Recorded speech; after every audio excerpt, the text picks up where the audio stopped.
တဲ့လူတွေကတော့ဖတ်နေတာပါဖတ်တော့မနိုင်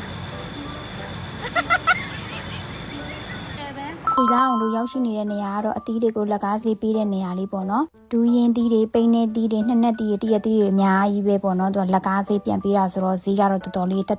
ချိုလေးနဲ့ရတယ်ပေါ့နော်အခုလောင်းအောင်တို့လာတာကျတော့ဒူးရင်သီးစားချင်လို့ပေါ့နော်ဒူးရင်သီးတွေမှာလေးတောင်းပုံရပုံနဲ့တဲ့အများကြီးမဟုတ်လုံးရတဲ့အကြီးတွေပဲအကောလုံးမြင်တာနဲ့ကိုပြုံးစစ်စစ်နဲ့အရန်စားချင်တယ်ပြီးတော့ဆိုင်ရှင်တွေကလည်းအကောလုံးစိတ်ကောင်းနေပေါ့နော်တိတ်ချလေးရွေးပေးတယ်ဒီဟာဆိုပြော့တဲ့ဒီဟာလေးကလည်းနည်းမာတယ်ပေါ့နော်လဲအောင်ကကျတော့ပျော့လေးပဲကြိုက်တယ်ပျော့လေးကိုမှလည်းနည်းနည်းခါတက်လေးဆိုပို့ပြီးတော့တဘောကြတယ်ပေါ့နော်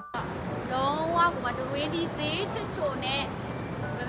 စားချင်တဲ့သူပဲပေါ့နော်အဲ့ဒီမှာဒဝင်းဒီကြောထဲမှာတခါတည်းထိုင်စားချင်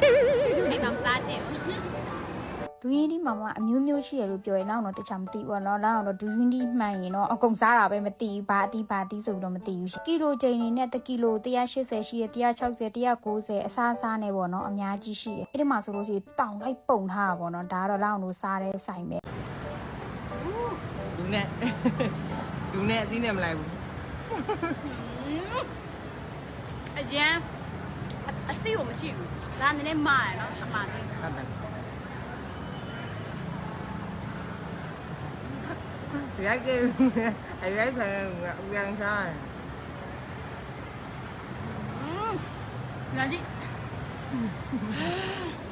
ကဲတဲ့လူတွေကတော့ဖတ်နေတာကရှယ်ပဲမိုက်တယ်နော်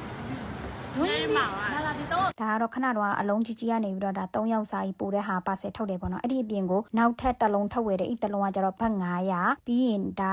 ဖာကလေးနဲ့ထည့်ထားတဲ့ဟာကိုဖြုတ်အီကိုပေါ့နော်ထည့်ယူတယ်အဲ့ဒါကကျတော့300တန်တစ်ခါထုတ်ယူတယ်ပေါ့နော်အားလုံးပေါင်း2000နီးပါးလောက်ကကျတော့မောင်နှမ3ယောက်ဝယ်စားကြတယ်ပေါ့နော်ပါဆယ်လေးထုတ်ခဲ့တယ်အဲ့မှာလည်းတစ်ခါတည်းအဝတစ်ခါတည်းစားခဲ့တယ်ပေါ့နော်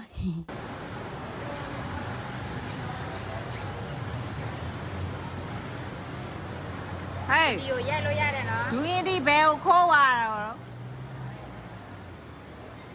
1ကီလို100နဲ့80ပေါ့နော်မှတော့မနိုင်မနိုင်လား5ကီလိုနဲ့တစ်ထည့်5ကီလိုနဲ့5ကီလိုအဲ့ဒါတန်တာပေါ့တန်တယ်နော်3ယောက်ဆိုတော့အေး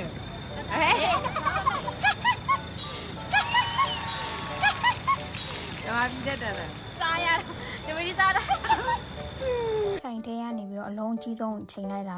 1060မြန်မာငွေနဲ့ဆိုရင်3,6000နဲ့6000လောက်တော့ရှိမယ်ပေါ့နော်သူကကြောင့်နည်းနည်းလေးတော့မာသွားတယ်မနေ့ပြန်လောက်ထားမယ်ဆိုလို့ရှိရင်တော့ပျော့အီလေးစားရတယ်ဒါပေမဲ့ကိုကမစောင့်နိုင်တဲ့ခါကျတော့ခုပဲခွဲခိုင်းပြီးတော့ဆိုင်မှာပဲတခါတည်းမောင်နှမ3ယောက်စားကြတယ်ပေါ့နော်တယောက်ကိုတစ်မြောက်အရင်ဆုံးစားတယ်ဘိုက်ကတော့တော်တော်လေးတော့တင်းသွားတယ်ဒါပေမဲ့မဝ